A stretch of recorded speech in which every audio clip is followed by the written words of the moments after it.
Here we are in our hotel in Netanya. And in Netanya is living Barry Shaw.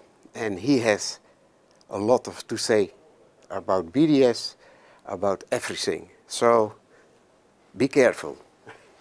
Well, look, we were sitting here in Netanya, and several years ago I was forced to create an organization called the Netanya Terror Victims Organization, because the town that you're in now was one of the targets of the Palestinians, the so-called moderate Palestinians from the Palestinian Authority, to come and kill people here in Netanya, Holocaust victims, Jews, whatever. In the street you're on over here, there was a shooting at a hotel across the road. On Herzl Street, at the end of the street over here, we had car bombings. We had suicide bombings in the local market. We had two suicide bombers in the shopping mall at the top of Herzl Street, which you may visit. One of them almost killed my wife. And of course, then we had the infamous, what we call the Passover massacre at the Park Hotel, which is due north of where we're sitting here, over here. And all of them were committed by, as I say, Palestinian terrorists. Now we're sitting here at the cliff tops of the Mediterranean. So if we're sitting here in Netanya, what has this got to do with a two-state solution? Surely they should be fighting for land over there. Not here in Netanya, not in Tel Aviv, where we had the Sarona killings just a few days ago, not in Haifa, not in Afula, not in Jerusalem, not in these other places. Basically, the places they kill us gives the lie to what they're talking about, a two-state solution. Because if you listen to what they're saying, even if you listen to what the leaders of the BDS movements are saying, they tell their own people they don't want a two-state solution. They want a one-state solution.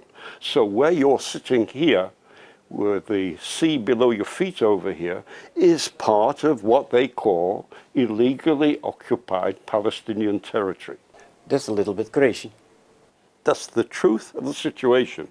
It's the lie that has been accepted by a lot of that should be intelligent, well-meaning people who assume that if Israel withdraws from our territory up to what they call this fictitious 1967 border, this is going to mean an end of conflict.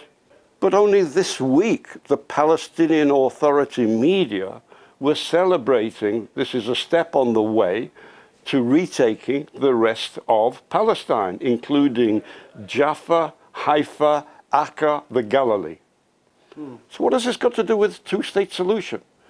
It's to do with the European governments and also the guy in the White House and the United Nations ganging up in Israel to slice Israel up like salami. And you think that the slice, which they call 67, is the last slice? Not so. Just listen again to what the Palestinian leaders are telling their own people in their own language. And if you can't understand Arabic, go to, for instance, the Palestine Media Watch, for instance, who give a translation of everything that's in their media, everything that their politicians say, everything that they're teaching in their schools, and everything that they're preaching in their mosques.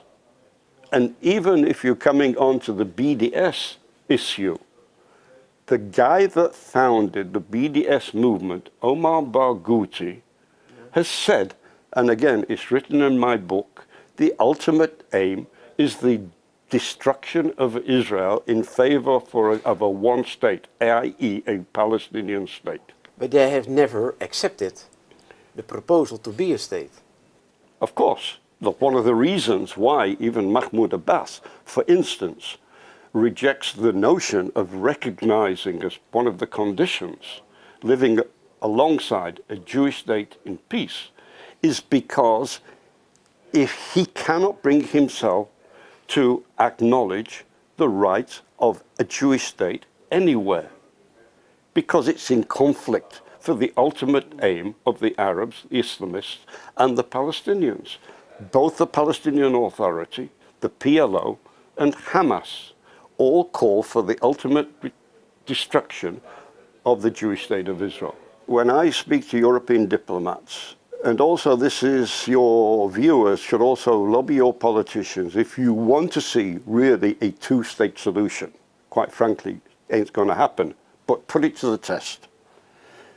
Instruct your politicians, your diplomats, to have the Palestinian Authority and Hamas agree that if Israel was to withdraw to the 1967 borders and give them even part of Jerusalem, they will recognize Israel as the Jewish state. They will recognize the Jewish state of Israel. When they say those words, let's see our Prime Minister go and negotiate with them. But they will never say it. It's like a high-stake poker game. That is the ultimate card. We can give them as much land as we would be pressured to give, but you will never end up with a two-state solution. Yeah, because when I look in the history, there is never something about a Palestinian state. There's nothing be in the history. Right. But this is why you see what's missing from all this is the contrary narrative to this nonsense, this 50-year-old epic of a two-state solution. Listen, I challenge you that you and I are going to meet here in another 50 years and there still won't be a two-state solution. No. And it won't have anything to do with Israel, but it would have everything to do with the character, the nature, and the intentions of the other side. So I think we need to start and create another narrative. I fault the Israeli government on one thing, and this is the Israeli government have not been affirmative enough of stating publicly, daily, in every forum possible, the legitimacy of Israel on all the land. The Prime Minister, Bibi, Benjamin Netanyahu, commissioned a report by a judge called Edmund Levy to examine for him and investigate for him the legitimacy of Israel's sovereignty on all the land that is here, Judea and Samaria. He produced a 400-page report which gives in law, not just in history, not just in Bible, but in law, the legitimacy of Israel through various aspects of law to claim sovereignty by the land. But what did the Israeli Prime Minister do? He took the report and he put it in his drawer and he's left it there. Now, there are people who was drafting, like Professor Alan Baker, for instance. I think these people must be invited to Holland, to European countries as well, together with people like Nicholas Roscoff, who is the son and an international lawyer of the man who drafted the 1948-49 partition plan, if you want to call it that, about the legality of what's happening over here. And have them state Israel's legitimate rights to the land. Right? If you're hearing ad nauseum about these, like you say, the fictitious Palestinian claims to the land, I think you need to hear, to begin to hear, the absolute legitimate claims of Israel to the land, including Judea and Samaria, which you will never hear in your government circles, or the European circles, or the United Nations circle, referred to as Judea and Samaria. It's referred to as the West Bank. But now they are trying to put pressure with BDS.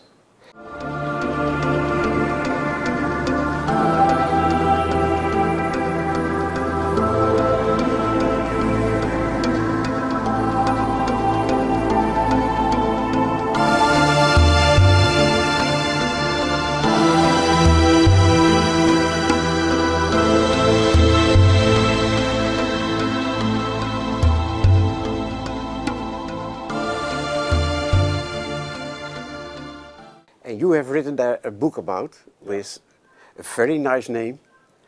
Tell me, what's the name? BDS for Idiots. I'd finished the book which was called Fighting Hamas, BDS and Anti-Semitism. And I spent about 3 years researching this book. And why did I research that particular book? Because I kept hearing this nonsense that it's not anti-Semitic to criticize Israel. This was going on where people were taking to the streets and saying, Hamas, Hamas, Jews to the gas, and other anti-Semitic actions. This was happening when, for instance, in 2012, when Hamas attacked Israel, and in a place like Malmo, there were pro-Palestinians and a lot of supporters of the Palestinians, the anti-Israel brigade, took to the streets with Palestinian flags and chanting and targeting Jews on the way. But when some of the Jews of Malmo and some of the Christian supporters of Malmo applied to the mayor to hold a counter rally in support of Israel, the mayor told them, especially the Jews of Malmo, they said to the Jews of Malmo, you have to decide which side you're on because I cannot guarantee your safety. And that's what I discovered in the research, a new strain of anti-Semitism. The new strain of anti-Semitism is linked indelibly with the pro-Palestinian, anti-Israel politics and demonstration and attitudes and ideology. And the new strain of anti-Semitism, as epitomized by the mayor of Malmo, was really meant to drive a wedge between the local Jew and the Jewish state by dividing them. It was almost like a new form of separation that people had when they arrived in Auschwitz, where the weak ones and the mothers and the children were taken one way and the ones strong enough to work another way. This is the latest form of, so that was serious. But then what was disturbing me is the nonsense of the message of both the Palestinians and of some of the people that support the Palestinians, including some Christian leaders, but also of what the BDS movement and all the supporting groups, the nonsense of the language. And this came to a head a year ago when I was invited to give a talk in Amsterdam, in the Liberal Jewish Center, in the Anne Frank Hall. And my talk there was infiltrated by 3 of the leaders of the BDS movement in Holland. And when it came to the Q&A, one guy stood up in a brown shirt, which for Jews is a very significant color. Yes. But he had a sticker here with a Palestinian flag and Boycott Israel written on, and another one on his arm. And he began all this nonsense about Israel being a ethnic cleansing for the Palestinians, about the blockade on Gaza, what they're doing to the poor Palestinians, of illegally occupied Palestinian land in apartheid state and everything. So I decided it was time in front of the audience to deconstruct the lies of these people. And I told the audience that I hear from the Jews in Holland that I said, you people are being intimidated from speaking out because of people like this.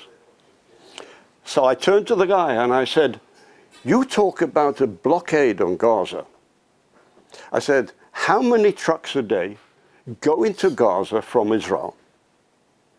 He wouldn't answer.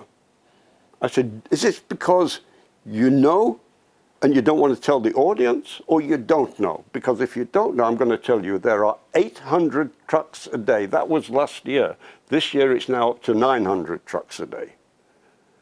And I said, at that time, there was 1.2 million tons of construction equipment and material going into Gaza from Israel. And I said, most of this has been hijacked by Hamas for building their terrorist infrastructure and their underground terror attack tunnels. Yeah. And I said to this guy, you know, we Jews are supposed to be smart people, but if this is the way they're conducting a blockade, we're not that stupid. I said, but if you're talking about a blockade and you're talking about how much you love the Palestinians so much, how about the blockade on Gaza from Egypt? Yes. Tell me how many trucks a day have gone into Gaza from Egypt? None. How much construction material? Nothing. So I said, so that if you love the Palestinians so much, when have you ever protested against the Egyptian embassy in The Hague? Not once. You call Israel an apartheid state. Should I tell you where apartheid is? Against the Palestinians? There are 2 million Arabs in Jordan who claim to be Palestinian. They've been living in refugee camps for 70 years. They are stateless. They're deprived of higher education. They can't work in high government jobs. How's that for apartheid against the Palestinians? So how many times have you protested? Where is your sticker saying boycott Jordan? And I said, don't get me started on Syria, what they've been doing to the Palestinians in Syria. So I said, you're silent against Syria, you're silent against Jordan, you're silent against Egypt, and you're supposed to care for the Palestinians? I said, you're a liar. You're using the Palestinians as a club to hit and beat the Jewish state. And that makes you an anti-Semite. And I turned to the audience and I said, I'm amazed that you people are intimidated by boneheads, by idiots like this. They are emotionally eloquent. They always trot out this imagery and build a fantasy around it, which makes a horrific character out of Israel, which is really basic nonsense and lies. But intellectually, they're dumb. And I came away from that and I decided to write a book where I expose the words of BDS, the words of the Palestinians, and in clear common sense, not intellectual deep research, show and prove the falsehood and the lies of the message. And I made the book called BDS for Idiots, because they really are idiots. I think it's wrong from an Israeli perspective. I know that if you're on a campus in America, or sometimes you're living in Holland, and you see and are intimidated by all these people waving the Palestinian flags and shouting such hateful things. Basically, the Palestinian cause, the BDS is a virus of hate, and it has linked itself to anti-Semitism, which is a virus of hate, and it's linked itself to a lot of what's called the Islamic causes, especially against Israel, which is also a virus of hate, and it's linked together indelibly. And you simply have to look at their words and just think to yourself what they're saying, and do a little bit of research if you don't know, but if you're not sure about it, speak to me about it, and I'll get you the answer. Because these people are lying all the way to the bank. All the way to the bank, because what happens is European governments are funding a lot of these organizations to come over here and produce false reports to justify the money they're getting, trying to create a sense of Palestinian victimhood, which is nonsense. Do you think the history is repeating? Because before the Second War, it was going also that on. Nicht kaufen beim Juden. Yeah? Now it is BDS. It's still the same. You know, you mentioned this history repeating itself. Let me give you an example. It's not by accident that 2 weeks ago we had the latest Palestinian killing in Sarona in Tel Aviv, where people were sitting having coffee and got mown down by these Palestinians who came from Hebron. It was in 1929 that the Arabs rose up and massacred Jews in Hebron because they were Jews. And now we have 2016 people, Arabs, coming from Hebron to massacre Jews in Tel Aviv because they are Jews and Israelis living in Tel Aviv. So you talk about history repeating itself? Absolutely. It goes all the way from the Grand Mufti of Jerusalem, Haj Amin al-Husseini, sitting at the feet of Hitler to find out how to destroy and kill the Jews that were in Palestine and at that time about to move into statehood, to having the people doing the same sort of thing today in the footsteps of the Grand Mufti. And all you have to do is to watch, as I say, Palestinian Media Watch have videos, for instance, of the current Mufti of Jerusalem and listen to the things that he's saying. Not only anti-Semitic, but also he's inciting violence against Jews and the Jewish state in order to destroy the Jewish state. About your book, it's English, but I think we have to look for a publisher. It's a good read. I want to tell you, it's a great read. It's different in style to the other two books because, in a sense, it's most of it is a light read and it's a funny read as well. The language of the left or the language of the pro-Palestinian anti-Israel is not really two states for two peoples. It's not a rational sort of argument at all. It's absolute nonsense. So for me, you know, some people say, well, you know, you should take BDS seriously. You know, I've gone past the stage of taking them seriously. I think they're a nuisance. I look on them nuisance. Yeah, I understand people abroad who see the flags being waved and everything. For them, it feels almost like threatening. But I can tell you the BDS has no effect on Israel. Not economically, not anything. Not militarily, nothing. No effect. So what are they? I have a little piece in there where I call the BDS. It's like, you know, sometimes where you're relaxing in summer or on the beach, you know, and this irritating little fly comes buzzing past you here, and you keep swatting at it, and it comes coming, and you have a nice cold glass of wine, and it's sitting on your glass and everything. That, for me, is BDS. It's a silly nuisance that you have to swat away. And you can do it and get angry about it, or you can do it and get hold of the book and hit them with it. That's what the book is called. BDS activists really are idiots. May I thank you for this interview. I think that will not be the last. When we are coming back, we have to interview about other subjects. I hope I managed to entertain your viewers and also enlighten the viewers as to really, you have a choice of language here. Don't be seduced by the soft language of the BDS people. Just look through it and see what their really intentions are all about.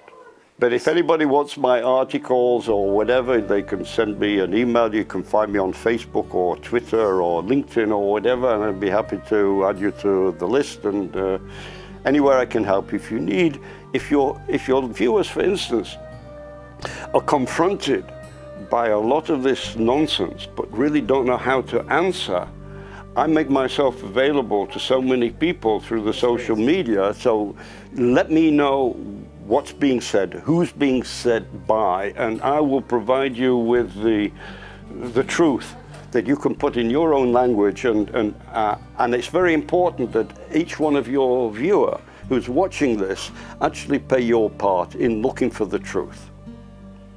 Thank you. Thank you very much. You're a great man. I love you.